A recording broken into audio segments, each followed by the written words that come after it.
We're heading into the last week of spring practice. We get to hear from Billy Gonzalez on his return. Hear from him for the first time, this receiver room, and get Will and I spring game outlook on this episode of Gators Breakdown. Gators Breakdown, because there's never a dull moment in Gator Nation. The Gators Breakdown podcast is ready to go. I'm your host, David Waters. You can find me on Twitter at GatorDave_SEC. Joining me this evening, co-host Will Miles. You can find him on his site, readreaction.com, Read Reaction YouTube, and on Twitter at Will Miles SEC. Well, just when I don't think it can get any busier, I think this week is already setting up to be just one of those, in a good way, busy weeks. Yeah, man, it's too bad we have real jobs and can't do this all the time. But you coined the moniker "There's never a dull moment" years and years and years ago, and little did you know how prescient that was, buddy. So yeah, look, I mean, hey, it's better than bad news, right? No credit card scandals or anything like that going on. We got recruits coming in. We got the spring game coming up. We got receivers scoring touchdowns. The linebackers actually playing well. So, all the spring lies are in full swing, but I like hearing it, man. I like hearing it. So it's better than the alternative, which is, a couple of years ago, we heard the offensive line couldn't block anybody. Yeah. And I think that's 2017. That turned out to be a harbinger of bad things to come. So hopefully some of the news we got coming out is true and positive, and certainly we'll go over some of that. Absolutely. Plenty to get into on this episode of Gators Breakdown. Of course, these receivers, they're adjusting to their new coach, Billy Gonzalez. So we'll get to hear from Coach Gonzalez, Ricky Pearsall, Xavier Henderson, and Caleb Douglas. And you'll also get the outlook for the orange and blue game on Thursday night. Will and I will give you what we're looking for on Thursday night. You're probably looking for a lot of the same things we are. So Will and I just joking before we came on here and gave that topic, and Will said the same thing that I said in my head and earlier on News for Jacks today when we were doing our short spring game previews. So I'm pretty sure about 90% of you are going to be there along with us when we give our little spring game outlook for Thursday. But everybody, before we get started, hit that like button, hit that subscribe button. Before we get started on this episode of Gators Breakdown, really helps us out here on the YouTube version. And join Gators Breakdown Plus. Link is in the description. Get access to that Discord server where you can keep the conversation going and get those ad-free podcast versions of the episode. All right, well, let's get into a little bit of news first before we get into this receiver and spring game outlook. Kanan Daniels, of course, big commit there for the Gators today, 4-star running back. Did an episode earlier today. You can go check that out. So we won't go too of a deep dive here. You can get my thoughts there. But Will, one thing I did confirm throughout the day, Florida's going to be done at running back for this class. Of course, you got two right now with the commitment of Daniels. So throw it up here too. Chauncey Bowens, who is the staff's top of the board. They love this kid. Chauncey Bowens got his commitment early. He's in the class. Kanan Daniels today. Florida gets their two running backs. And there was some question. Would they take a third? We don't know. Montrell Johnson could leave after this year. Cam Carroll would be on his way out too, after his eligibility runs up. So it gives you, Trevor Etienne, Trayon Webb, and these two freshmen next year. So would Florida go after a third? Of course, some big running backs on campus this past weekend. But asking around today, from everything I've been told, it's going to be these two running backs, not looking for another one in the class of 24. Yeah, well, I mean, it's hard to argue with the track record of this staff on running backs, right? I mean, they bring Montrell Johnson over from Louisiana. He immediately takes the mantle as the starter. They bring in Trevor Etienne. We sort of thought, hey, maybe he'll work in a little bit as a true freshman, and we'll see him every once in a while. But immediately he beats out Lorenzo Lingard, and he beats out to the point where you've got guys like DeMarcus Bowman transferring out, and Etienne plays a major role. So I think just given that track record, you say, look, you're going to have to trust him when you talk about Kanan Daniels. And when you talk about, the running backs that they bring in, I think, look, this is a 4-star guy, 358th overall in 24/7's rankings. But now the Gators have 6 commits for 24 with an average player rating of 94.1. This is the kind of recruiting that we've talked about from the start that Billy Napier needed to have in order to compete with the Georgias and the Alabamas of the world. He's starting to get it done. And look, I mean, he's still got to finish out this class. It's only 6 guys in, but we said at the end of 2023 class that 2024 needed to be huge, and he's well on his way to accomplishing that. You can see that there in the graphic. You've got up 3 top 40 guys, and then a guy at 200, a guy at 358, and a guy at 506. That's the kind of class that if you can supplement with that sort of average player ranking for the rest of the class, people are going to be very, very happy with where the Gators end up overall. Absolutely. Well, before we go, one more thing, just to remind everybody, these eye-popping stats here, mostly from the quarterback position for Caden Daniels. And you'll see him in those, run-heavy formations that you just don't see across college football all too much, or at least the college football we watch. You don't see those formations a good bit. But, Will, I mean, 10 yards of carry, direct snaps. Defenses know the run game is coming from Caden Daniels, whether it be some wishbone looking offense, 3 running backs in the backfield. I mean, this is what he's bringing to the table. So, I mean, the last 2 years, 10.9 yards of carry, 10 yards of carry. This past year, over 200 yards of carry, or 200 carries on the year, 24 touchdowns. Man, I mean, it's interesting to see how it translates. But, I think that probably has something to do with the ranking a bit, him playing the quarterback position. But you cannot argue with the stats there. No, I mean, they look really impressive. The only thing I would say as a negative is that 200 carries in a year. So 203 carries last year. That's a lot of carries for a running back. You're starting to get, and granted, playing from the quarterback position, and granted, averaging 10 yards a carry, but still, that's a lot of carries. That's a lot of wear. And so, the question will be once you transfer him over to the running back position, and then, I don't think there's any question about his vision and those sorts of things. The question will be, how does it translate? And then the other question will be, with a guy who's getting 200 carries a year, what does that mean in terms of injury risk and those sorts of things? That's the stuff you'd watch out for, though you would hope, again, in 23-24 that, they would take care of him at the high school level for his college prospects. And I'm sure that's a big part of the conversation as well, right? That high school coaches want their players to succeed at the next level, and managing that's going to be a big part of it. So I actually wouldn't be surprised if in this year he took a step back in terms of the total number of carries, just because 203 carries a year is a lot of carries for somebody over a high school season. And I'm sure they're going to be looking out for that moving forward. Yeah, hopefully the 24 touchdowns. Hopefully he didn't get touched on those 24 touchdowns. So maybe subtract about 25 of those, and maybe some runs out of bounds. But yeah, you're right. He is a weapon. They use him. They know how good of a weapon he is. We'll see what his senior year holds as he puts together a senior season and makes that transformation from mainly a quarterback to the running back position there for the Gators. And a little bit more news before we move forward. Offensive lineman David Connor transferring away from the Gators, going to open up a scholarship spot there for the Gators. Will redshirt freshman, dealt with some injuries that has set him back. Florida has brought in some transfers. Florida has brought in some freshmen that have been impressive so far this spring. So you probably could figure an offensive lineman would probably hit the portal sometime during spring, after spring, and we get our first transfer news of the spring with David Connor on his way out. Yeah, not a huge surprise. I think when you've got transition classes, oftentimes you're putting those things together quickly. That's going to be one of the questions for Billy Napier. Is there was a lot of turnover for both the transition and the bump class for Dan Mullen. There's a lot of transition, or a lot of turnover for the transition class for Jim McElwain as well.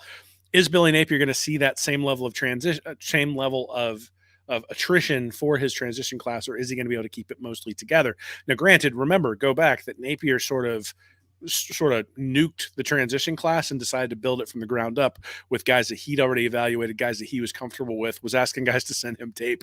And that didn't necessarily go over well with some of the guys who had committed to Dan Mullen. Connor was part of that class, but again, it's still something sort of speed dating where you're trying to decide, is this a good fit? You're trying to bring somebody in and those sorts of things. So much more time to evaluate guys like Caden Jones, guys like Roderick Kearney, and some of those freshmen who are coming in. And so if Connor had fallen behind those guys in the depth chart, along with the transfers of Keontae Goodwin and George there at tackle, all of a sudden, if you fall behind those guys, you don't really see a path to starting. And so, or even really getting major time as a backup. And so if you're not developing, I understand as a player why you'd want to go someplace else. So again, committed to Billy Napier, believed in the vision, came to Florida, say thank you, and hopefully he's able to pick up well. But hopefully this also says something about where the offensive line is going. If some of those younger guys have already passed him, then that says something about the quality of the guys who are coming in this bump class that Billy Napier's brought in. Absolutely. And this is offensive line that's kind of been beat up through spring practice as well. So Connor was part of that a little bit, but also with those, he doesn't see a path here at Florida, as Will said. Hopefully goes finds a home somewhere and goes succeed for his college football career. So, all right, let's get into the meat of the episode right here. Let's get into wide receiver talk for the first time with a deep dive this spring and the return of one Billy Gonzalez. Of course, we hit that when it happened, but now we get to hear from him for the first time. So let's hear from Billy Gonzalez on his return and this wide receiver room that he's got his hands on now. It's an honor to be back in this building. I wear this Gator logo with great pride, and I really believe that this is home to me, and it means a ton. So to have the opportunity, like I said, I'm very humbled to be in this position. Very honored. I'm more hungry than I've ever been to have an opportunity to be a part of a program and see it continue to go forward in the journey. Coach Napier is a fantastic man, family man, extremely organized, extremely detailed, does a great job. So I'm excited to have the opportunity to learn from Coach. He's been in the meeting rooms with quarterbacks, receivers, and some great ones. So it's again a chance for me to not just learn from him as a head coach, but from a position coach that he's coached some great players from that standpoint as well. The biggest thing for me is just a lot of the football terminology is different, obviously. So just learning the football terminology, different splits, different alignments, all the little intricacies. When you dive into an offense or a defensive scheme, you could put whatever you want on paper, but there's always little things that you want to pick up and be able to change or move that will help the people play the position and help you learn it. So that's kind of the process I'm in right now. Just going through the different guys, they've got great work ethic. There's length, there's quickness, there's size. I'm fired up to have the opportunity to coach them. Everybody's a little different. Everybody's a little unique in what they bring. But as far as them learning, they've done a great job here. Coach did a great job. Coach Keary, who was the receiver coach before me, Coach Deck, Coach Mason, all the guys that work within that room, Coach Tiger, they've done a great job because it's a really good unit. It's a very cohesive unit, and they communicate really, really well with each other. And they've got a vision to work together. So I give tons of credit to the coaches that have been here in the past as well. The way the offense is built, Coach has done a fabulous job in the fact that you can play multiple positions quickly because there's so much detailed by other position coaches that kind of help in the process and expedite that learning. So they've done a great job allowing players to play fast at an early journey in their career. Will, some strong words there for Billy Gonzalez. Absolutely sounds very prideful about putting that orange and blue back on, having that Gator on his chest, like he says. He's been here. He's been here twice now, and was, of course, looking and itching to get back. And then the quote, Will, hungrier than ever. So he's been here under Urban Meyer, he's been here under Dan Mullen, and now says he's hungrier than ever, and probably a little bit of a dose of reality after what happened with the last staff and having some success under Dan Mullen and everything's going good, and you have his resume in 2020 of coaching Kadarius Toney and Kyle Pitts and Freddie Swain and Josh Hammond throughout his career at Florida, and then it all comes crashing down, and he finds himself at FAU and maybe Marshall, and then all of a sudden now he's back here at Florida. It's been a journey for one Billy Gonzalez over just over a year. Yeah, well, I think it's probably refreshing for somebody to get a fresh start. Now, some of that was at FAU, obviously, with Taggart there in 2022, but also between the Urban Meyer and the Dan Mullen era, he had some time at LSU and at Illinois as well. But you sort of need those things every once in a while, you would think, as a football coach, to sort of recharge, learn different systems, understand what other teams are doing, how they're responding, especially on the defensive side of the ball. Like, it's really easy to get into a rut where you say, this is our offensive system. We've been doing this for years. This is what's successful. And then if you don't bring in enough outside input, then it's very difficult to actually get better, right? Because one of the things about all the transition at the coaching level in college football is that you're going to constantly sort of be mixing ideas as you bring in different people into your staff. So I think it's the same thing with Armstrong, a defensive coordinator. And I think it's the same thing with Gonzalez. Gonzalez is going to learn a lot from Coach Napier, but I think Coach Napier is going to learn a lot from Billy Gonzalez, just in terms of, how do you develop receivers at Florida? Like, Napier has not developed receivers who are this talented coming in. It's a different kind of guy. Receivers tend to be a little bit more high maintenance, and especially when they're like 4- and 5-star guys coming in, they tend to be a little bit more high maintenance. So Billy Gonzalez has experience with guys like Percy Harvin and Bubba Caldwell. He had experience building a guy who used to be a quarterback like Kadarius Toney, like you mentioned, and then the guys who came in with pretty good profiles, but really struggled for a couple of years until Dan Mullen came in. The guys like Freddie Swain, Josh Hammond, Tyree Cleveland, and that ilk. And so and Van Jefferson, and Trevon Grimes. So he's sort of used to dealing with guys who might come in through the transfer portal. So Gonzalez has been around for a long enough time that he will have seen every single thing that anybody could have thrown at him. The difference is now he's seeing it through a prism of an offense that's very, very different than the spread offense that Urban Meyer or Dan Mullen ran. And so I think in some ways you're sort of mixing the good with the good there, right? That it's, I think, I'm on record as saying I think Billy Napier moving to, like, the offenses that are going to utilize 2 tight ends are going to be the next innovation to take advantage of the fact that defenses have already adjusted what they're doing to the spread offenses. And it used to be speed, and get the linebackers and the safeties in matchups you didn't want. Well, now they got guys at linebacker and safety who can run just like those guys you've got out there on the edge. And the answer is going to be muscle them up front. And so teams with guys like Brock Bowers and Darnell Washington are going to take advantage of that. But also you're going to have big wide receivers. You're going to have wide receivers who can block. You're going to have all sorts of different things to counter that. And so, look, football's cyclical. And so Billy Gonzalez was part of that cycle, at Utah, at Bowling Green, and then at Florida with Urban Meyer, then spent a lot of time with Dan Mullen. I think having a fresh start somewhere, but with all of that background, really helps him to be a good fit, particularly for where Florida had to choose from at this point in the cycle, right? It's not as though there were just wide receiver coaches all over the place when Keary Colbert decided to leave. You feel great for Colbert, but it leaves Florida in a little bit of a lurch. The fact that Gonzalez was available, I think, is a big-time hire for Billy Napier, especially considering if Gonzalez is truly bought in to this offense, I think he's going to bring a lot to it. That brings up an interesting point, too, of Napier at the event last week here in Clay County. He was mentioning how this new NFL calendar really messed with. So that's something, college coaches, NFL coaches are kind of maybe talking their way through this offseason of trying to figure something out to help the calendar, kind of going back to that a bit. But, kind of going there, too. Napier, even, a wide receiver coach back at Alabama, recruiting some high-level wide receivers there, 4 stars and 5 stars there. So I think he knows what he wants in a wide receiver coach. I mean, he has coached the position at a high level, coached the position at a high level at an SEC school like Alabama. So I think, anybody he chooses there to the wide receivers, I think he's looking for a certain certain traits at that wide receiver coach position.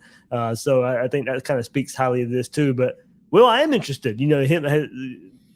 Gonzalez coming in and kind of came in through the middle of spring practice. He wasn't even here at the beginning of spring practice, and he has to learn, as you said, I have to learn the terminology, and it is terminology of what you were saying, a brand new offense. He's used to the spread of Urban Meyer, Dan Mullen, being with them for so long, as you said, had the stints at LSU and Illinois. Didn't last too long before he got back into the system he's so familiar with. So it is. I'm interested in seeing how he adjusts. Also, specifically, because he came in halfway through spring. So that kind of is an interesting timeline there for one Billy Gonzalez. Yeah, the only thing I would say to that is that getting off man coverage and making sure that and or settling in the zone, like the different things that you end up having to teach from a footwork perspective are pretty universal. Yep. There might be different ways of teaching those things, but you're trying to end up at the same concept. Now, maybe the receivers end up in a different spot. Maybe you have to teach them, like if you think about the Mike Leach offense, where basically they just run 4 verticals all the time, then the receivers make adjustments to open space. Okay, that's different, but that's not what Napier's doing. There is some 4 verticals in the offense, but it's not necessarily the thing they do over and over and over and over again. And so, look, there's going the exact same things from a technique perspective that he was teaching in Dan Mullen or Urban Meyer's offense. He's going to be teaching in this offense as well. It's just going to be a question of where do they go? What are the route combinations? How are you making the reads easy for the quarterback? And then what kind of like he said, the splits, how far they are from the offensive lineman, where they line up, near the hash or how far away from the sideline. I mean, there's those type of different things that are so much different from the spread offense that going to this more pro style. Though at the same time, I think one of the things that'll be interesting is bringing in somebody who doesn't know all that stuff. Means that it will point out which players do. So, you think about you show up at a practice and the kid knows what he's supposed to do. You go, okay, that's the guy who studied his playbook, right? And in fact, if the kid is correcting the coach, then you've got somebody that was studying the playbook. And I think trust is a big thing, especially with a guy who comes in late. And so, that's building up that trust between Gonzalez and the other receivers.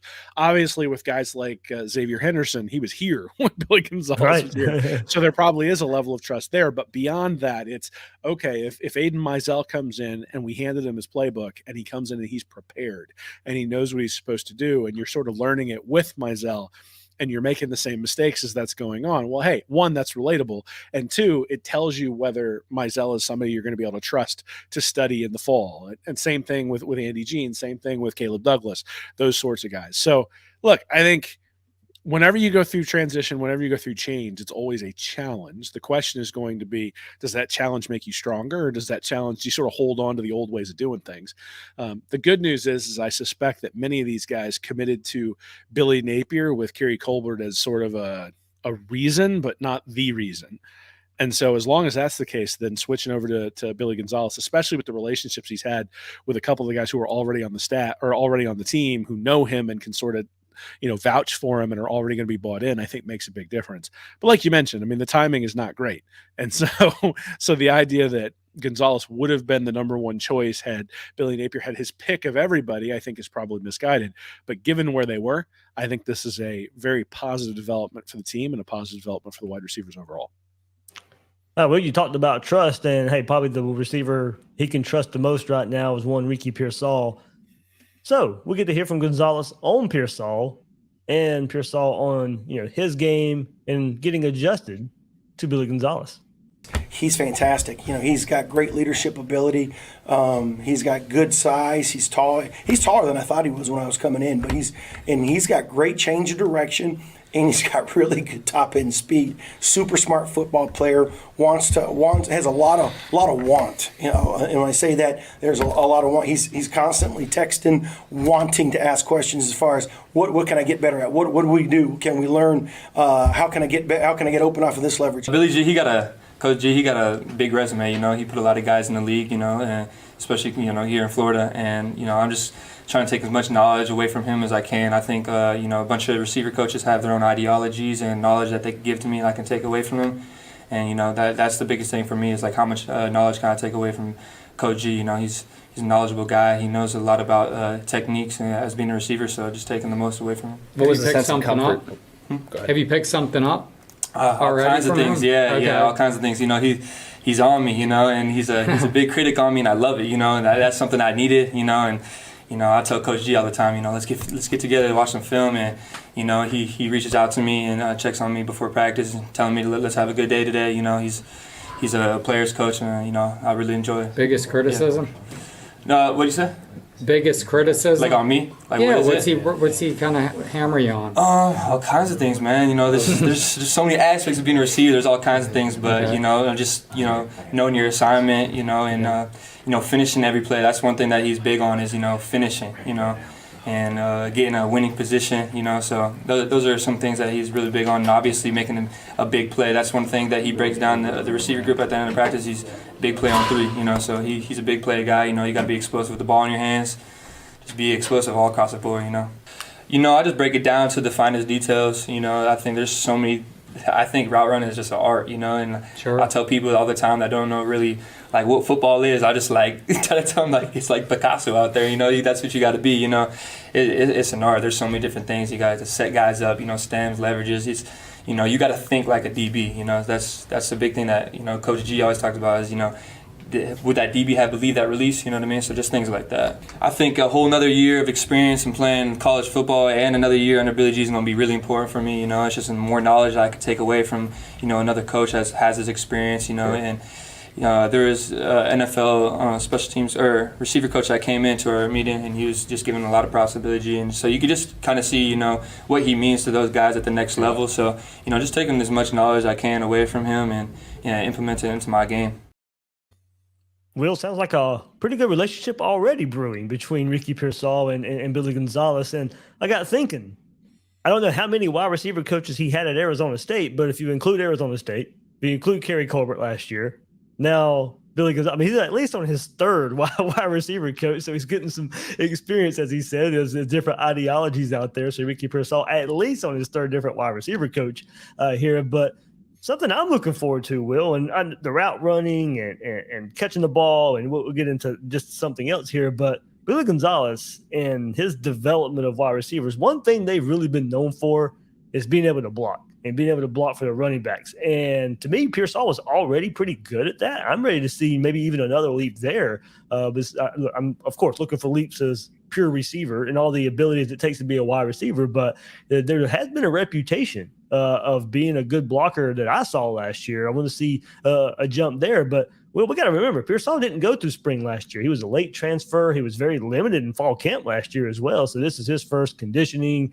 with the team, with Billy Napier and that process. And then, being so limited last year, finally we were wondering if he was going to play in the Utah game, the first game of the season last year when he was banged up. So his first camp got Florida and kind of going through, he says the biggest thing he wants to improve on, Billy Gonzalez has stressed to him, making bigger plays with yards after the catch. And that was something I actually thought we would see more from Pearsall last year, going back and looking at his Arizona State film, taking a screen to the house or taking a slant to the house. We didn't see a whole lot of that. Got some sprinkles of it. And then, toward the end of the season, the FSU game had a huge game, especially in the first half there of that game. But maybe a better blocker. Maybe yak for him for some big plays, and I want to see Pearsall become that threat when he touches the ball anywhere on the field. Yeah, it's interesting that you mentioned the blocking, because if you remember real early in the year, there were a bunch of screen passes to nowhere where the ball was going up to Xavier Henderson. And he was getting tackled for like -2 yards every time.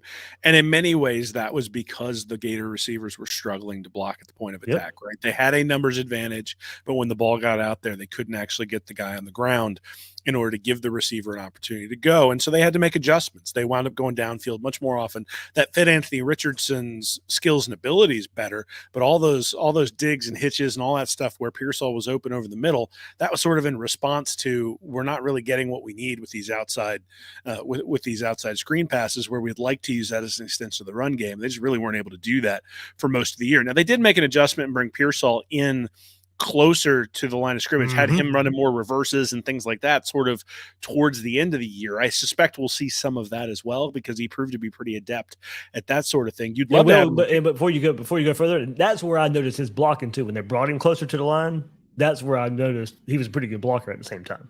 Yeah, I mean, Shorter was the guy that I think when you really notice struggled on the outside with blocking. But part of that is if you want yards after the catch, you're going to have to put a hat on the hat. You're going to have to make guys sort of dodge the block, right? So you still have to be in the right spot and then make them decide, am I going to go through the blocker or am I going to try to go around him? You go around him, it gives the receiver an opportunity to cut the other direction. All of a sudden you get a lot of yards after the catch. Like you said, they got some of that against Florida State, but for the most part, it was Anthony Richardson having to hit a guy in stride with a bomb, or it was those throws over the middle where he's going over a linebacker under a safety. That was the only real semblance of a passing game, other than some of those flood routes and things like that they ran on a fairly regular basis. I think there's going to be a lot more quick game this year. I mean, that's one of the things that when Seth Varnador did a nice job breaking down Graham Mertz, and I think Jack Miller's going to be the same way, that when you go to a guy who's less physically talented than Anthony Richardson, for two reasons. One, just the arm talent in general. But two, Anthony Richardson did a great job of not getting sacked, right? That if there was pressure in the backfield, he was able to get away from it. These guys aren't going to be able to do that. So one of the things that I think we'll see this year is a lot more quick game type stuff where you're trying to get it out to a receiver in space where there are blockers out there. Now, I think it's a waste to throw it out there and let Pearsall block. I think for the most part, you want to get the ball to Pearsall and have other people block. But But again, if Pearsall shows that he's capable of putting the block together, and or putting the block at the point of attack, and you've got receivers who can take the ball to the house, then yeah, you want to take advantage of that. So I think Gonzalez was very clear, and I think Dan Mullen was very clear when he was here too, that you didn't get on the field as a receiver if you couldn't block. And so, the physical nature of the wide receivers is going to improve this year just by virtue of another year in the system, a full year in the system for Pearsall, and then, like you said, those explosive plays, the yards after catch. He showed that at Arizona State, right? I mean, he showed the ability to make that yard after catch play. The problem is when you don't have great placement from the quarterback, it becomes difficult to hit those big plays where you have the ability, on a little hitch route, you get the ball right in the numbers, you can turn either direction.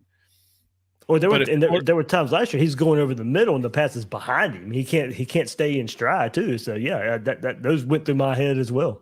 Yeah, but the big ones that I remember are like the ones where it was like coming at their knees and they would have to sort of bend down to get it. Yeah. And by the time they bent down to get it, they either touched their knees to the ground or they were getting tackled at that moment. And so when you've got a guy coming on a hitch and you're the quarterback, if you put it like, maybe a foot to the right, that sort of signals to him, turn that way.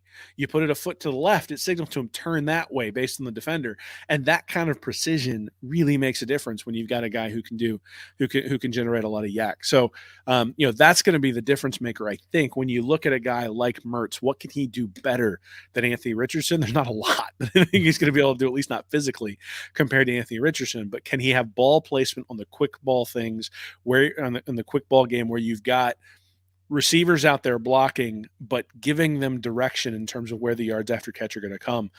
If Mertz can do that, then this offense can be pretty good just from the standpoint of, I think they've got some pretty decent players out there at receiver, certainly some fast players out there at receiver. But I mean, look, the go-to guy all last year, whenever Anthony Richardson got in trouble, was Ricky Pearsall. And I don't think that's going to change for Graham Mertz or Jack Miller or Max Brown or whoever ends up being the quarterback this year. Because they don't have those established tight ends, Pearsall kind of default becomes the guy who's the security blanket on those third downs. At least he did last year. I suspect that's going to happen again this year as well. Like, he's not a guy that they lined up on the outside and said, run go routes. It was, if we get you in a position where there's an opportunity to take a shot, we will. But on 3rd and 7, he's running something 12, 14 yards out there. He's not going deep very often. It's going to be, he's the security blanket. He's kind of the Travis Kelce of this particular offense right now, just in that it doesn't seem like anybody can cover him, even when they try to double cover him. Good point. Hopefully that opens up, if they're going to double cover him. Hopefully that opens up some other receivers there. But before we do get to some other receivers, one more thought right here, Ricky, on why he came back. All kinds of things, man. There's a bunch of aspects going to it, really. Some personal, but, just trusting in Nape and, the rest of the coaching staff. I think this team's talented. We got a lot of parts that are coming back, and I think, we got big plans ahead, and I wanted to be a part of it. So that was a big question mark for me, obviously, when I was making my decisions, like, who's going to be throwing me the ball, And I already had a relationship with Max and Jack, and then the coaches were telling me about Mertz coming in, so I was just, like, reaching out to him, get a feel for him. They just made me comfortable for coming back, and I felt comfortable coming back, and, I know my own ability, and they know their own abilities, and, just developing that relationship and trust with one another is probably the most important part. Yeah, I mean, they're both two really smart, talented guys, and, they're battling right now, and, that's what these practices are about, and Coach Napier does a good job of, putting them in situations where, they have to battle for it, and they're both doing a really good job. We still got a lot of practices and time left before we make that decision. But, so far, I like what I'm seeing.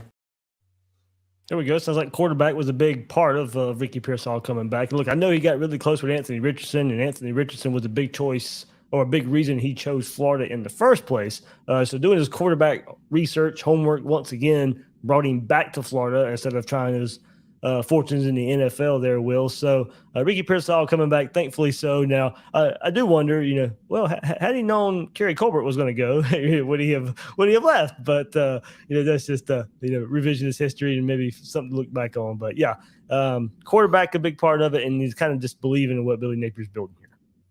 Yeah, I mean, look, I think we'd be remiss if we didn't talk about the role that NIL probably plays in guys making decisions like this, where guys have the ability to stay for an extra year because there's an ability to make some money while you're in college. It's not an all or nothing like it used to be 4 or 5 years ago, and that plays a role. But look, the reality is I don't think Ricky Pearsall was a first-round draft pick coming out after last year. Right. I think he has the opportunity. If he has a big-time year, That's a guy that you could see rising up into the draft boards into either a first round pick or definitely in the second and third round. That's a difference of millions of dollars compared to a guy who was probably a third day pick coming out. Now we'll it depends on your 40 time. It depends on your athleticism, all that sort of stuff. But given the inconsistency that Florida had at quarterback, there was going to be, there was going to be some questions about his true ability to carry an offense, because of some of the inconsistencies we saw last year. So that inconsistency should be gone, at least in terms of what we saw last year. Now, maybe it's going to be inconsistent in a different way, but in some ways that's going to allow Pearsall to show off the things that he couldn't show off last year, right? There was no quick game last year, very little quick game. Now he's going to have an opportunity to show how he can block. He's going to have an opportunity to show what he can do on a screen when something's blocked properly. He's going to have the ability to get more yards after the catch. And then when you combine that with the fact that he was able to beat guys deep last year, now you've got a complete film picture for NFL scouts to look at as you come out. You go into the combine, you're in a 4.4, and all of a sudden you're sitting there in the top tier of wide receiver prospects. So he has an opportunity to really move up this year, and the NIL aspect of it allows him to do that without the risk being what it would have been, 4, 5, 6 years ago. Good stuff. All right, we'll keep it going. Xavier Henderson, big scrimmage from the wide receiver last week. 3 touchdowns in the scrimmage, where also had over 100 yards receiving. And Gonzalez says he's playing with confidence. It's great to see his transition and can play multiple wide receiver spots. That's something that caught my ear in listening to all these players talk and Billy Gonzalez talk is, it's not just the X, it's not just the Y, not just the Z. They're going to cross-train these receivers to play at all these receiver spots. So he says, Henderson's coming to the realization that he's coming into his own toward the end of his career. And he even says, quote, sometimes that comes late. So it looks like hopefully, all this is pretty good here for Xavier Henderson, probably his last go around here at Florida this spring, showing out in the scrimmage. And let's hear from him on the return of Billy Gonzalez and this spring so far for him. Coach Nate came and told me. I was pretty excited, I ain't gonna lie, because that's the man who recruited me. He was here when I first got here. He taught me the most I know about playing receiver. Is he the same Billy G, or is there something? Yeah, he's still about the same. Yeah. He's still bringing that same energy. Yeah, that's what I love about him. He'll be the same person regardless. So how contagious does that energy make you? It's contagious. I feel like you could just go around the locker room asking how people feel about him, and he gonna coach you. That's all I'm saying. Yeah, that's a real coach. What kind of feedback did he give you on your game and how he feels like you've improved since he last saw you? He kind of hit the ground rolling on what I need to improve on going forward. I feel like that's something we will talk about like at the end of spring, like when we have coaches meetings and stuff like that. What does he want you to work on? I'm working on pretty much anything, everything. Right now, probably playing bigger as a receiver, like playing on my size. I feel like I had a pretty good scrimmage stat-wise. I had 3 TDs, so it was probably one of the better scrimmages I had in college football, stat-wise. But I feel like I still left a lot out there. I'm trying to get all catches the whole spring. Deep balls, short balls, or what were the TD catches like? One was deep. One was off a middle hook and a little rack touchdown, yards after catch, and the other was a red zone lockout play. Sure. I would definitely say they got a package for me, and Coach Napier is working something up. We got tons of different positions, and I'm trying to learn them all. I would definitely say they got a package for me, and Coach Napier is working something up. We got tons of different positions, and I'm trying to learn them all. There we go. Ton of different positions there, Will, and for Xavier Henderson. And, we'll see. As you said, last year there was points where he was getting some of the screen passes that maybe we thought maybe Ricky Pearsall should get, but if blocking would have been better, the yards after the catch would have been better. Had the big play and mostly busted coverage by Georgia, but biggest play of the season there for Xavier Henderson. And, it's interesting. And I've had the question thrown at me, Will, and you may have gotten this too. Is it worrisome that the defense is giving up 3 touchdowns to Xavier Henderson, who hasn't done much, at least at that level of his career so far? And I was like, look, we don't know all the details. It could have been the first team defense. It could have been the second team defense. It could have been third team defense. We don't know who Xavier Henderson was catching balls on, what defense he was going against. But, hopefully that is translating, late in his career where, maybe his last year, he has his best season as a Gator. Billy Gonzalez returning, hopefully can unearth something here in Xavier Henderson where we see something with a little more consistency. But at times last year, probably did his best, breaking some tackles, after the catch and making some important first downs. Like going back and watch some games recently, and it's just him breaking a tackle and making sure he gets the first down. There were a few of those last year, but maybe now something more consistent where we see some more plays like that. If he's in the screen game, getting some yards after the catch. But I'm still waiting for Xavier Henderson to be that more downfield threat. Yeah, I think it's really a question of consistency. Like if you watch the Tennessee film last year, you come away really impressed with the way Xavier Henderson played. There were a bunch of, sort of like he described, a hook with yards after catch. He did that last year a couple of times against Tennessee where it turned into first downs, put Florida in plus territory. I think it even happened on the opening drive where he sort of put them right at Tennessee territory. Anthony Richardson wound up getting stopped on a 4th down and 2 on that opening drive, but the tone was sort of set that Florida knew they could take advantage of Tennessee outside, and all of a sudden they were doing that, not just with Xavier Henderson. He only had 4 catches that game. 6 for 41 against Utah, but there were a couple of big ones in that one. The one I remember specifically is I think Florida was down like 13-7, and they were about to give the ball back to Utah. They get the ball to the outside. Henderson turns it into a first down, and I want to say that was the drive where Anthony Richardson ran for the touchdown there at the end of the half, puts Florida up 14-13 in that game going into the half. The hidden play there is getting that first down early on in that drive, and I want to say Xavier Henderson was a big part of that. Look, as you got further into the year, you got 2 catches for 8 yards against Missouri, you got 4 for 33 against A&M, 2 for 15 against South Carolina. Certainly the consistency wasn't necessarily there, but the guy caught 38 balls last year, so clearly the staff thought a lot of him to get the ball in his hands. And as I said, it wasn't like those swing passes. You look at it and go, oh, they're getting it to Henderson again. Why doesn't he ever get something on the swing pass? Well, it's not his fault if he's getting hit 2 yards behind the line of scrimmage. And so you do need to look at the entire play when they run one of those screen passes. Now, I know everyone gets upset about the motion that puts him, sort of that orbit screen that puts him behind the quarterback, but go watch the Super Bowl because Kansas City used that motion over and over and over again to get themselves open against the Eagles. I suspect Florida's going to have some counters this year off of that they didn't necessarily have installed last year because they were still learning the offense. I think Xavier Henderson will be a big part of that. Again, the question will be, do they decide to run that with Pearsall like they did the second half of the year last year, or are they going to go back to having Henderson in that position? Or is it going to be interchangeable now that both of those guys have sort of played that position? You don't know where it's going to come from. I think that'll be a big part of it, right? I mean, if you think about the Super Bowl with the Chiefs, Kadarius Toney runs it one time. They had a running back run that route one time.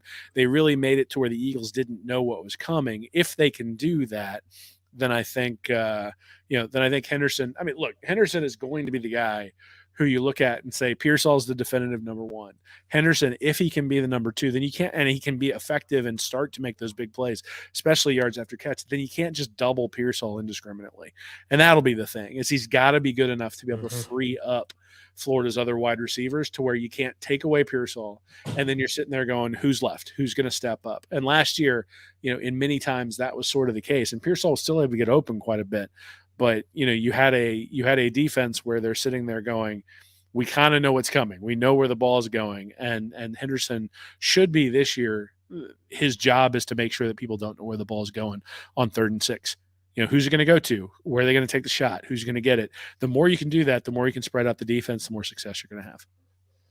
All right, so big scrimmage. Hopefully that translates to maybe the spring game. Maybe, definitely during the season. We hope it translates. And look, I'm not so sure how many 3-touchdown, 100-yard performances we're going to get, but hopefully something where we can count on some consistency, as Will said there from Xavier Henderson. So one more we'll hear about before we get into these freshman receivers a bit. Let's hear from Caleb Douglas on Billy Gonzalez and his development so far as well.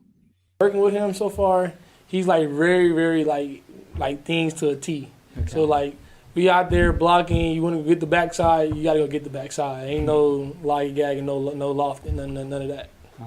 So what's you like that detail? Oh yeah, cause you be in practice, like we be out there like for real, like it's a game setting. So we out there going hard every play, not even just on passing plays, on blocking plays too.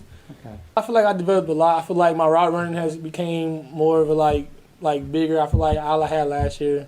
I think I had too much sauce in my bag that much, and then just. This year, I feel like me as in like becoming a whole receiver, knowing the game, just like me knowing who to block, where to go, knowing how I'm supposed to catch, how I'm supposed to land, just knowing the game really. Young receiver there, Caleb Douglas, will, and one area emphasis specifically for him is being more physical and winning those 50-50 contested catches. That's what they're looking for Caleb Douglas as he develops with his first year under Billy Gonzalez. But as you said, no lollygagging around. It is go, go, go. We've seen some of the highlights on Twitter the last couple of weeks of Billy Gonzalez and his receivers going at him. I don't think that was necessarily it's different than what we were doing before, but it's certainly something that's being stressed. Yeah, I just want to see a back shoulder throw. That would be nice. I don't think we saw any back shoulder throws last year. It was always a guy streaking down the sideline, and we're going to try to hit him in stride for a big play. I think when you go back and look at some of the things that they did under Dan Mullen, under Billy Gonzalez, one of the things you'll notice is that they did make some utilization of those back shoulder throws. You start talking about those 50-50 balls. That's a big part of it, right? Is being able to have the timing with your quarterback, back shoulder throws, and then the corner doesn't know whether you're going to make a back shoulder throw or whether you're going to keep going and try to hit that deep shot. So that I think is a place where guys like Douglas, especially if they end up on the outside, can contribute. And the other thing that I think we've emphasized already, but I'm glad to hear, is him talking about physicality, right? That you're going to have to block when you're out there. That's going to free everything up. I mean, the reality is especially if you're running three wides, and I think Napier's going to want to move to two tight ends as he can get his guys in. I'm not sure he has those guys yet. And so as they're working to get those guys in, you're still going to see a lot of three wide receivers, which means the wide receiver in the slot is going to have to block. And so the fact that they're emphasizing that I think isn't surprising, but I think it is something that there's a history of Billy Gonzalez being able to get that out of people. And so the fact that that Douglas is saying that, and again, I think this sort of goes back to the history with Billy Gonzalez has been, if you can't block, you can't play. And so I think we're going to see that. I think the guys who step up, and we saw this with running backs early on in the Dan Mullen era too. I think Jordan Scarlett was the one we were sort of asking about, why isn't he playing immediately at running back? He seems like the best runner, and the reason was he was struggling in pass protection. And so we're going to see the same thing when it comes to wide receivers. I think that's a good thing. And so the fact that Douglas and Henderson and Pearsall have all mentioned blocking, I don't think it's an accident. I think that's an area of emphasis, and they're going to start working as a unit to free up the other guys, right? It's not just about running your route. It's about doing everything right so that your teammates can succeed as well. And if they can start doing that in concert, they're going to have a lot of success. All right, so let's get to these exciting freshmen, Will. We'll hear from Billy Gonzalez, Xavier Henderson, Caleb Douglas on Andy Jean, Aiden Mizell, how they're coming along this spring. Exciting group here. I know the fan base is excited for them. I'll share some poll results as we come back from the other side. But exciting group of freshmen that will be there in the fall, but only two right now, in Andy Jean and Aiden Mizell. So here's Billy Gonzalez, Xavier Henderson, Caleb Douglas on those exciting couple of freshmen. The competition level is a lot faster than what they've done. I should say they're bigger, they're stronger. They're going against, Coach Raymond does a great job in the back end back there. And so you're going against guys that, you're competing against guys that he's coaching that are elite players, that you get a chance to take those reps in practice with. So the biggest thing I think for them is just, one, the physicality part to the game. Two, the speed's a little faster overall. Now, what they're blessed with, both those guys they are great competitors. And I talk about what do I want out of this spring for me was I want competitors and finishers. So that's as a goal for my unit. I said I want guys that are competing and I want guys that are finishing. So competitors and finishers, they do a great job of that. They're not going to back down from anything. They're going to compete. They're lively. They're energetic. They're going to run around, and they bring speed to the game. They're both fast football players, have good hands. So for them, it's just about the faster they learn the offense, the faster they're going to play. Andy, he's doing pretty good. he's still making that transition from high school to college, just getting acclimated on the field and off the field. So he got a lot to work on. But yeah, as for a freshman, yeah, he gonna have a great year. Aiden's fast. I ain't gonna lie, that's a fast guy. Aiden's sliding. He having a good spring as well.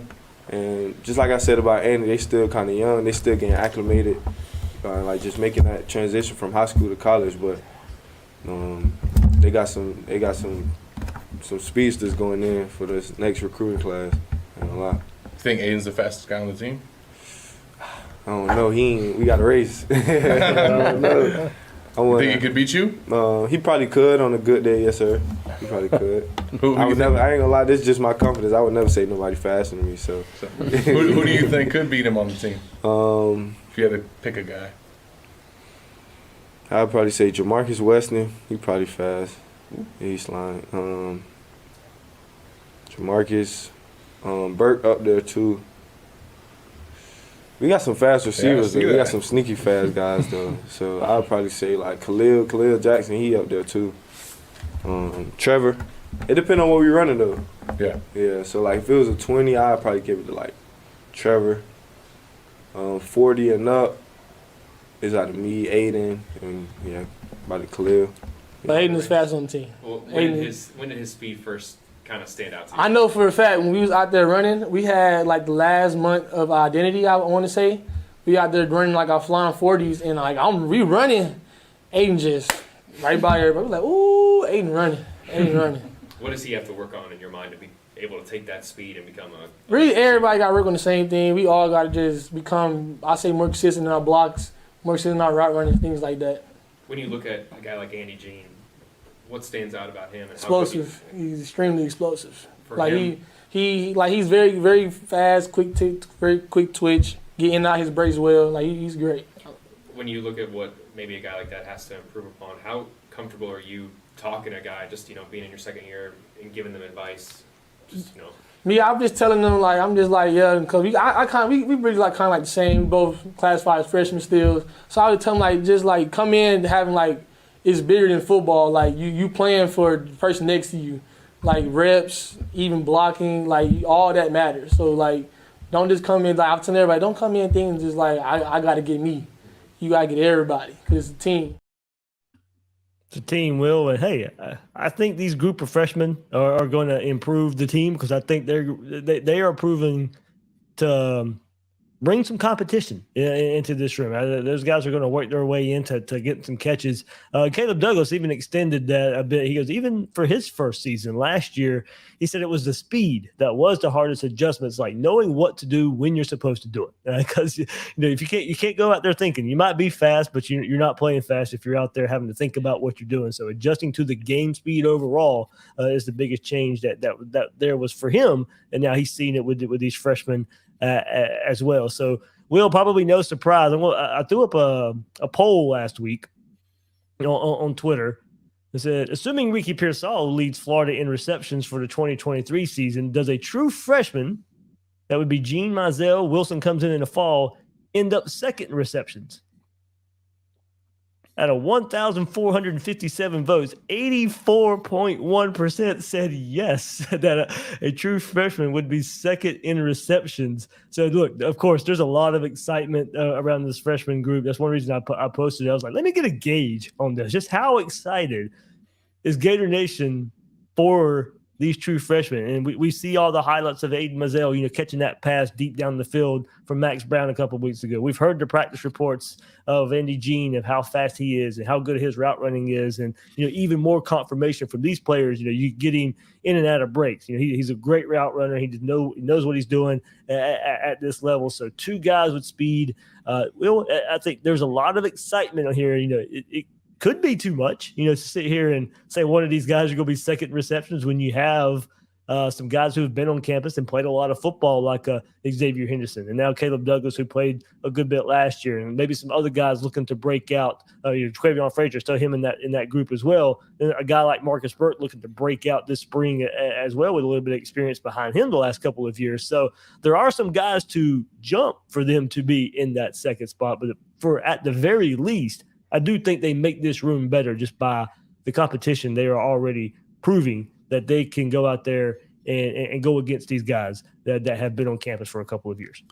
Yeah, I think they're definitely going to bring competition to the fold. I think the fan base thinks these three are going to be starters by the at the end of their freshman seasons. I think that's probably a little bit misguided. If you look at last year, I was just looking at the 2022 All SEC freshman team. You got Evan Stewart. He was the 11th ranked player overall, had 52 catches, but only averaged like 12.6 yards per catch. Barrion Brown, who I think was the 98th player overall for Kentucky, wound up with 50 catches, but again, averaged like 12 yards per catch. And Brown, let's be honest, was playing for a Kentucky team that had lost Wan'Dale Robinson and didn't really have a whole lot of threats at the wide receiver position. I think Florida has more depth and more returning experience at the wide receiver position, so it would be surprising to me. Like, this isn't a case where like ETN came in and was displacing guys who we projected to play, but weren't guys who had necessarily played, right? Like Lingard and DeMarcus Bowman and those guys had not gotten a whole lot of playing time. And if you remember, the season started with Naquan Wright at starter, Montrell Johnson as the backup, and then ETN as the third guy. So ETN was able to work his way in there, and then just it became undeniable at some point that Johnson and ETN were the best players. But it took a little while to get to that point for the staff. I suspect it's going to be the same thing here, that even if these guys work in and become stars, or one of them becomes a star, it's going to take a little bit of time to get them to work into the, I don't expect Aiden Mizell to have 12 catches for 140 yards against Utah, right? Maybe he does, and that would be great if he does.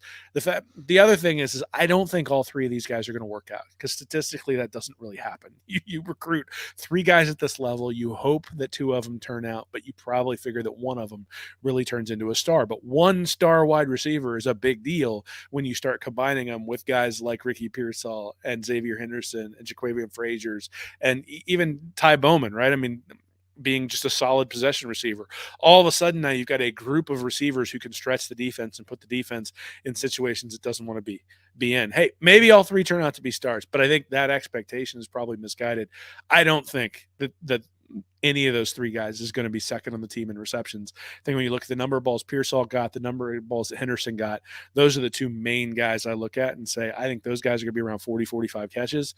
And then everybody else is going to sort of be fighting for table scraps. And these guys are going to get their fair share. I'm sure they'll make some big plays, but second in receptions, I think something's probably gone wrong if one of these guys is second in receptions for the team, or maybe something's really, really gone right and they hit on one of them. But, again, just the odds say that you're not going to have all three as true freshmen contributing in a heavy, heavy way. And I think if they are, we've got problems. And so, look, if Mizell is as fast as everybody says he is, yeah, you're going to have some go routes and the ball's going to be going out to him. But the offensive line has to block. Mertz or Miller have to deliver the ball. Like, there's a lot that has to happen to get the ball to a burner. Whereas if all you got to do is hit a 12-yard dig to Pearsall, that's a much easier throw, much easier to block. Like, those things are just much more reliable type of things. And those are the things where experience starts to really breed those numbers, right? That Pearsall's going to settle in the zone appropriately. He and Mertz are going to read it the exact same way, and they're going to be able to complete that third down.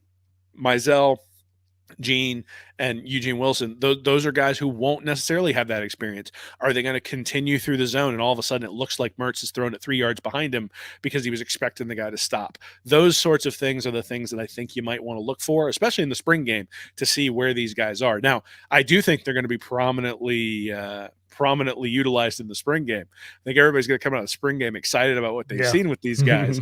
And so we'll see whether that expectation or whether whether that expectation is good, and two, whether or not that sort of puts a burden on these guys that makes us think they're going to be fantastic. And just look, the reality is once you get in the SEC, everybody's just as fast as you are.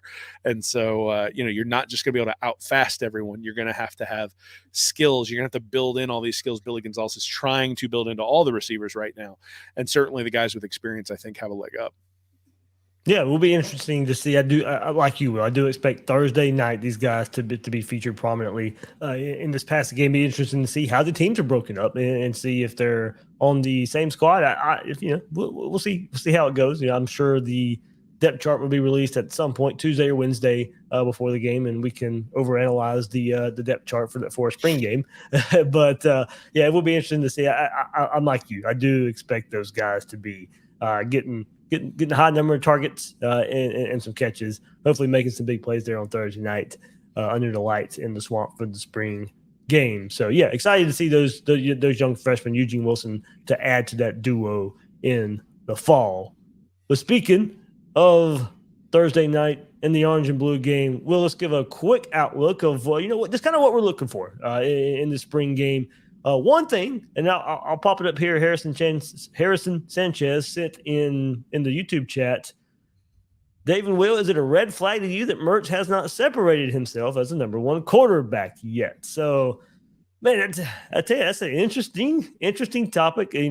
Come into the spring and kind of proposed, maybe this layout a bit for Graham Mertz. He is behind two other quarterbacks who have some experience in this offense. Would he be able to separate himself? And what would it say if he doesn't? Or, would it be halfway through the spring, or would it be after spring? Even would it be made publicly? Now, talking to enough people and going behind the scenes a bit, I do think it's still a tightly contested battle. I'd probably still lean Mertz right now, but as you kind of said here, Harrison, it's not really a whole lot of separation here for Graham Mertz and probably Jack Miller as the top two right now. So I don't know if I don't know where I'm at with it yet. I don't know if would I rather.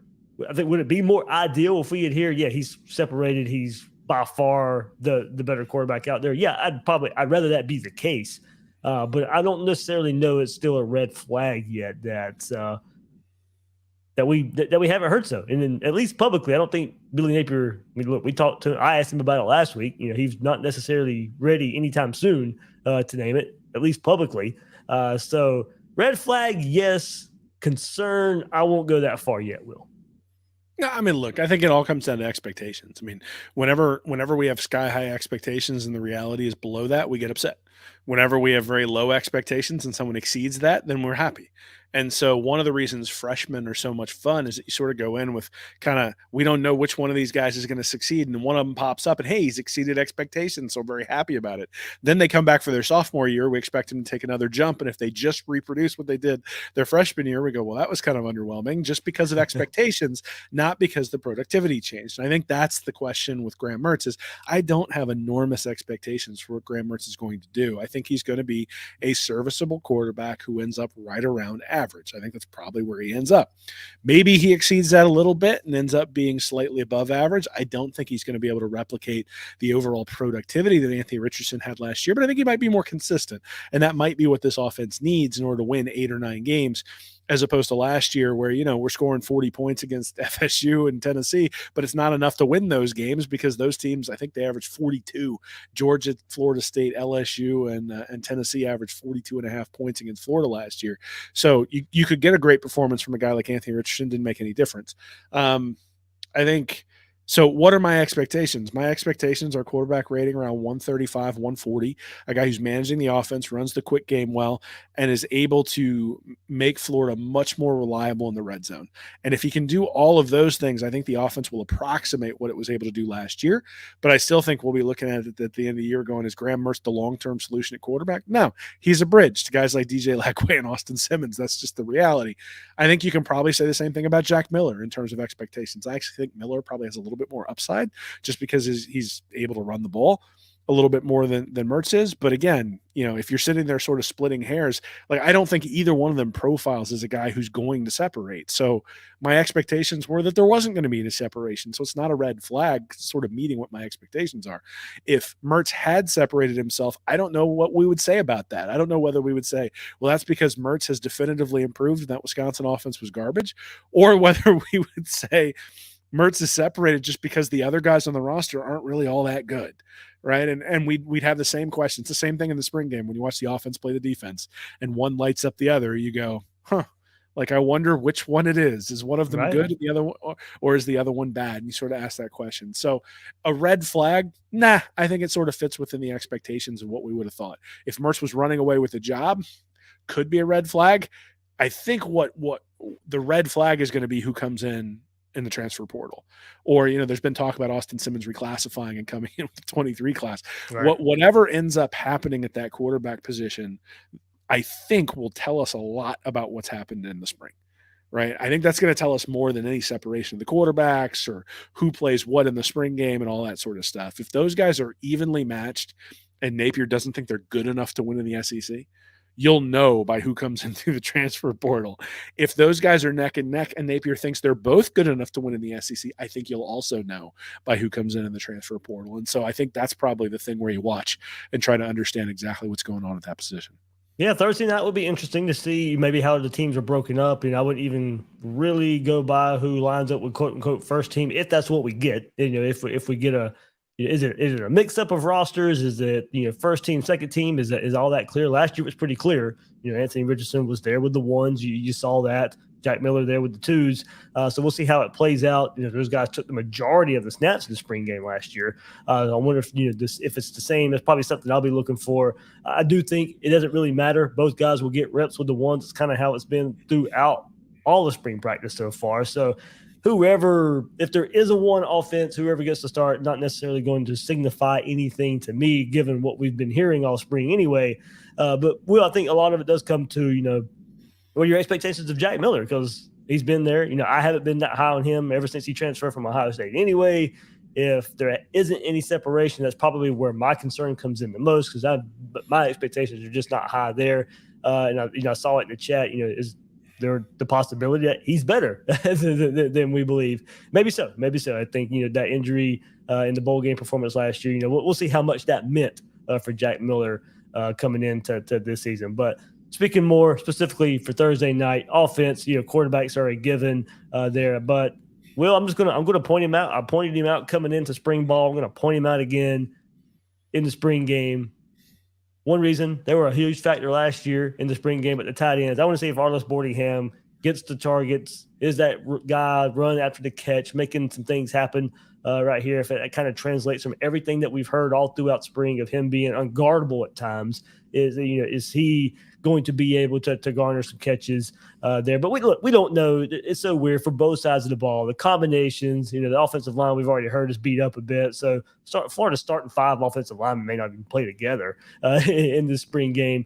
We'll see how that goes and what that means. But it's hard to know what to take away there. But if we're just going to look for specific players, the quarterbacks, of course, and on offense for me, some of those young offensive linemen. Najee Harris, is he living up to the recent hype put on him as a true freshman there, playing with some of the starters along the offensive line? And then one, Arliss Boardingham at the tight end position. We mentioned the receivers already and how we expect those guys to have those freshman receivers to have a big night Thursday night. But Arliss Boardingham, one player in particular that I'm looking for. No, that's cool. I think that makes sense. The only thing I will throw out there is that Dante Zanders was the leading receiver in last year's spring game, had 5 receptions for 56 yards, and then was not necessarily a huge contributor on the offensive side of the ball as the season went along. So that's something to throw out there. I'm really interested to understand on the offensive side of the ball. I'm interested to understand what the offensive line configuration looks like. Yeah, I think there's been some discussion about Mazuka. Obviously, with injuries, he may not be in there. But you look at some of these guys. How much time is a guy like Keontae Goodwin going to get at right tackle? You've got Jake Slaughter there at center, and sort of what are the combinations? Who are the 7 or 8 or 9 guys that Napier and company really feel comfortable with? Who are the guys who are able to succeed on that side of the ball? Now, obviously, Florida struggled to get pressure last year, so it's going to be that same question I talked about earlier. Is the offensive line succeeding, or is it the defensive line struggling? But given that I suspect they're going to shuffle the offensive line quite a bit between the two units, I suspect you might get some matchups where, say, George or Harrod is up against an edge rusher, and then Goodwin will be up against him on the next drive. And so you might be able to make some comparisons there on the offensive line in terms of who's really successful, because they'll have the same defender going against them. So if they set things up, if they set things up appropriately, then there might be an ability to make those sorts of comparisons. The offensive line is the place where I'm the most worried. Billy Napier wants to run the ball 60% of the time. There's not a lot of continuity on the offensive line. And so is that continuity there? If the defense runs stunts, are guys able to pick it up? Can they stop guys rushing off the edge? All those sorts of things are the types of things I'll be looking for. Yep, on defense, we'll go to that before we sign off here in this episode. I'm going to start up front, Will. I want to see the transfers. I've heard a lot about Noah Banks. I've heard a lot about Cam Jackson being disruptive, creating all kinds of havoc up front. maybe someone expected from Cam Jackson if you go back to the preview of spring, but Noah Banks, and maybe him coming along a little faster this spring than maybe I expected with that body transformation that he wanted so badly leaving the Louisville and coming to Florida. Those two transfers up front, are they going to be broken up? Are they going to be playing together a bit? I do think Cam Jackson's starting up front with Adez Watson, Justice Boone, Princely Human Mielen maybe for your front four. So Banks maybe on the other team. So maybe not seeing them together, but I don't think you have to see them together to get what I'm looking for here from those two guys. And overall on defense, Will, go out there and make some tackles. I want to see some tackles. We've seen some missed tackles all throughout the last couple of years. We've seen it in highlights a little bit so far this spring as well. Hopefully it doesn't translate there coming up to the spring game on Thursday night and the season, of course. But just because we haven't seen it on any kind of consistent basis the last few years, go out there and make some tackles. I want to see some clean tackles, not a lot of yards after the catch. Don't get me wrong. As you said, it's a catch-22. I mean, I wouldn't mind seeing some running backs break some tackles and break some long runs at the same time. So, maybe give or take on both sides, but definitely want to see, some form tackling, not a lot of missed tackles, just because it's just going to bring in our head of just the struggles they've had in that area the last couple of years. Yeah, no, I think I agree with everything you said. I think the one guy I'm going to be watching is Manny Nunnery. I want to know, does Florida have a guy who can compete at an SEC level from an athleticism perspective at the linebacker position? So I love Ventrell Miller, but whenever they got somebody like Najee Harris, when Alabama got him out and put Ventrell Miller on him in coverage, or Wingo, or Amari Burney, or anyone on coverage on a truly good running back, Florida has struggled for years. I mean, David Reese struggled. There was a game against even the athletic Diabate struggled there in that. So. I mean, look, they haven't been able to cover a running back coming out of the backfield in about a decade. And so I want that. This is a guy who started as a safety, made all sorts of plays on special teams at Houston, tests off the charts from a physical ability perspective. And now they're moving him to, and he played linebacker last year. He's going to be a linebacker at Florida. Do they really have a 3-down linebacker in Manny Nunnery? So I'm going to kind of be looking to see how he sheds blocks and tackles, because I don't think the athleticism and getting guys in coverage is going to be the issue. I think the issue is he going to be physical enough to hold up at linebacker in the SEC? Certainly you got Taraja Mitchell in there. You've got Shamar James. So you're going to have some guys that he's competing with. But if you've got a guy who can be a 3-down linebacker in there and can go side to side and match up with some of these guys, and, hey, you're going to have to take on Brock Bowers and those sorts of guys at tight end. If you've got a guy who's athletic enough to guard a guy like Bowers in coverage, well, now what can you do? Now you can have sort of base defenses. You don't have to put nickels and dimes out there because and expose yourself to the running game if you've got a guy like Nunnery. So I'm going to be paying attention to him. The other guy I'm going to be paying attention to is Jadon Hill. That's a guy that they're moving into star. Yep. And so, again, they're going to play a base nickel defense with Jadon Hill at the star. That's different than playing outside corner. I think he's probably better suited to that star position. I think he's going to have an opportunity to be a shutdown guy. And so with Jason Marshall hopefully taking a step on the outside, if you've got a guy in the slot, now you've got a whole host of guys at the other corner position on the outside, but you're now forcing the offense to start to go outside to make plays. And I think that fits with Hill. I think that fits with Nunnery. If you've got guys on the inside who have the physical ability to hold up against the running game, but then also have the coverage skills to make the quarterback go to his second or third read, now your defensive line can get to the quarterback. And I think, look, the defensive line did not do a good enough job of getting to the quarterback last year, but in many ways that was because the minute the quarterback hit the back step of his drop, his number one read was wide open. And so, you're typically reading from one side of the field to the other. You know what you're doing based on the defense and the defense's alignment. You got to win some physical battles. You got to win some one-on-one battles, and Florida didn't win many of those last year. And so Nunnery, I think, has the athletic ability to do that. I think Hill has the ability to do that on the inside. That's what I'll be looking for, is what are those guys able to do in those positions, because I think they can bring something to the defense that just was not there last year. And a stop. I'd like to see a stop. That'd be great. Oh, there we go. Kind of where I was going next. That is kind of funny. I don't know the format of the game, Will. So, and I don't remember offhand how Napier did it last year. But how aggressive will he let Austin Armstrong be? We've heard about this aggression all spring. We've heard about the players being. Look, the hype's going to be there. He gets the players hype, and there's a lot of excitement and bouncing around.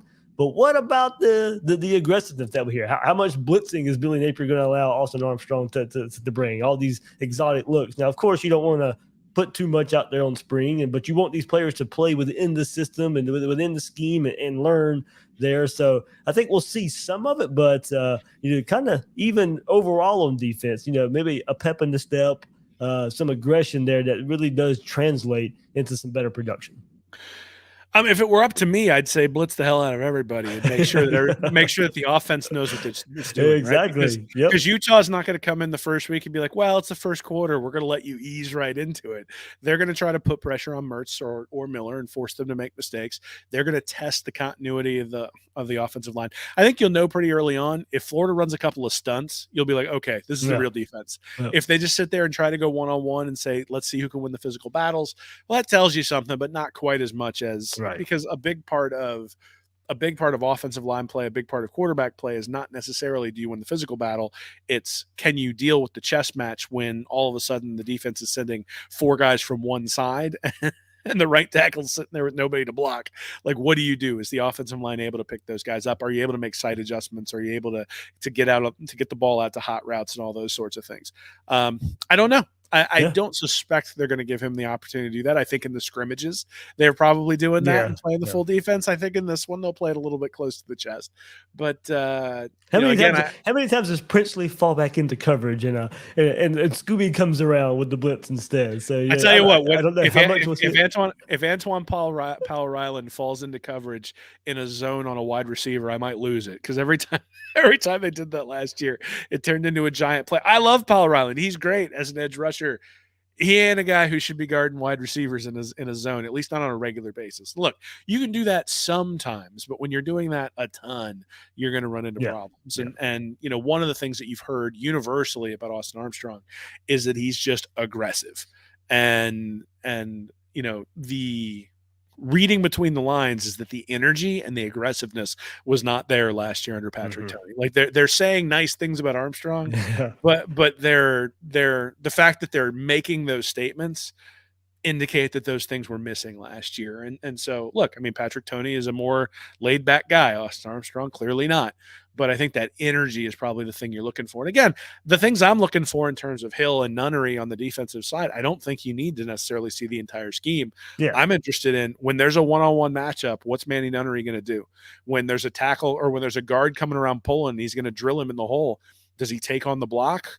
Is he able to shed it? Is he able to make the tackle? Or does he get driven back 4 yards? I mean, the game against LSU a couple years ago where they just ran counter after counter after counter after counter after counter, that was just a toughness thing. That was the linebackers are getting in the hole and they're getting mauled by the guard. And, they were not capable of coming up aggressively enough to do what they needed to do. And look, I mean, obviously you're looking at an offensive line that's developing. You're looking at linebackers who are developing. Who knows who's further along at this point. But those things, the guys who win the physical battles at the point of attack are the things you're going to be able to find, because whether you're playing a vanilla defense or whether you're going all out, at some point you're going to have to win a physical one-on-one battle. The guy who wins that physical one-on-one battle, I think, is going to tell us a lot about who's got the upper hand. All right, there we go. Our outlook for the spring game on Thursday night. We do get to hear from one more coach this week. Russ Callaway, new tight end coach. This will be the last one. He'll speak on Tuesday. That'll kind of wrap up our spring coach car wash. I guess that's what we'll call it, Will, because this is the only time we get to hear from the coaches. Billy Napier allows them to speak during spring, and that's it. That's about it. We don't get to hear from them during the season. So that's why we take advantage here in spring and bring you all the sound bites there from the coach, because this is the only time we get to hear from them. So, all right, good stuff, Will. Good spring. You and I will get together. What do we decide? Sunday night, right? We'll get together a little bit sooner, kind of on the heels of the spring game. And, it being a Thursday night, throws the schedule off so much. Putting together a podcast and putting it out on a Friday is not usually ideal because a lot of people don't listen on the weekends, because they're not out and about. But spring game usually brings it. But Will and I will get together on Sunday as soon as we can for you guys. To give you our thoughts from what happens on Thursday night. Will, anything coming up at Reading Reaction for spring game week? Yeah, so as of right now, I've got something up there that's talking about the commitment of Austin Simmons. So if you want to go over there and see what I think about him as a quarterback prospect, that's over there. And then Thursday night, I will have up. I'm the stuff people seem to like for the site is always the post game stuff. So I'll have an article up there that's looking at the spring game, sort of highlighting some of the things that I've seen, hopefully on film that are good, some that are bad, and sort of indicate what I think that may mean for the team moving forward. So certainly you can look for a spring breakdown over there. All right. ReadMeAction.com, ReadMeAction YouTube, and Will Miles SEC on Twitter.